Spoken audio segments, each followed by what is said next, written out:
Happy Monday, preschoolers. Today I'm going to read this book by Julia Donaldson. It is called The Gruffalo's Child, and it's illustrated by Axel Scheffler. It's a little bit of a spooky story, so I thought it would be a good pick for this week since it's almost Halloween. And here we go. Let's see. The Gruffalo said that no Gruffalo should ever set foot in the deep, dark wood.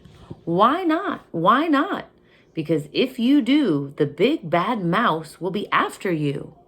I met him once, said the Gruffalo. I met him a long, long time ago. What does he look like? Tell me, Dad. Is he terribly big and terribly bad?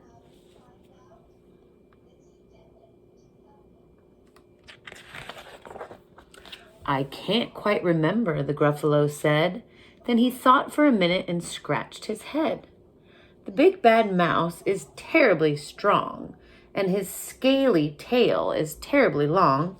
His eyes are like pools of terrible fire, and his terrible whiskers are tougher than wire.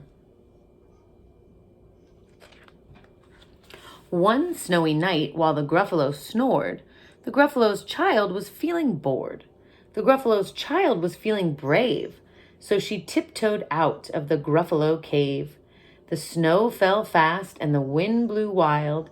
Into the wood went the Gruffalo's child. Aha, aho, a trail in the snow. Whose is this trail and where does it go? A tail poked out of a log pile house.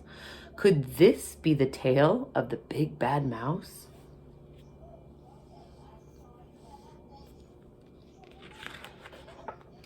Out slid the creature. His eyes were small.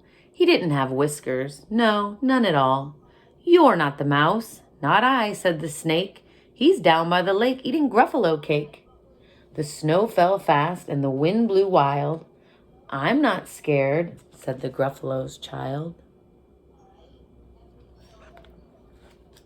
Aha, aho, marks in the snow. Whose are these claw marks? Where do they go? Two eyes gleamed out of a treetop house. Could these be the eyes of the big bad mouse? Down flew the creature. His tail was short, and he didn't have whiskers of any sort. You're not the mouse. To who? Not I. But he's somewhere nearby eating Gruffalo pie. The snow fell fast and the wind blew wild. I'm not scared, said the Gruffalo's child.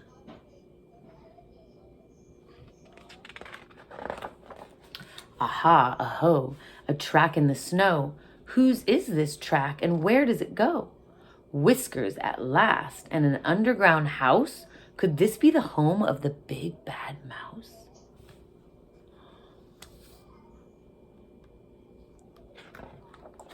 Out slunk the creature. His eyes weren't fiery. His tail wasn't scaly and his whiskers weren't wiry. You're not the mouse. Oh no, not me. He's under a tree drinking Gruffalo tea. It's all a trick, said the Gruffalo's child as she sat on a stump where the snow lay piled. I don't believe in the big bad mouse. But here comes a little one out of his house.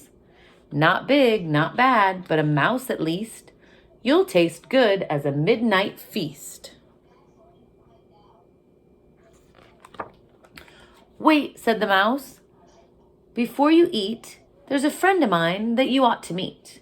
If you'll let me hop onto a hazel twig, I'll beckon my friend, so bad and big. The Gruffalo's child unclenched her fist. The big bad mouse? So he does exist. The mouse hopped into the hazel tree. He beckoned and said, just wait and see. Out came the moon. It was bright and round.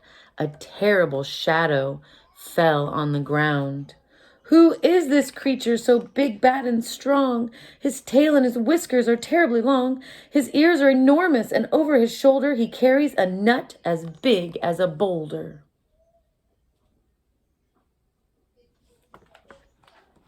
The big bad mouse, yelled the Gruffalo's child. The mouse jumped down from the twig and smiled. Aha, aho, prints in the snow. Whose are these footprints? Where do they go? The footprints led to the Gruffalo cave, where the Gruffalo's child was a bit less brave. The Gruffalo's child was a bit less bored. And the Gruffalo snored and snored and snored.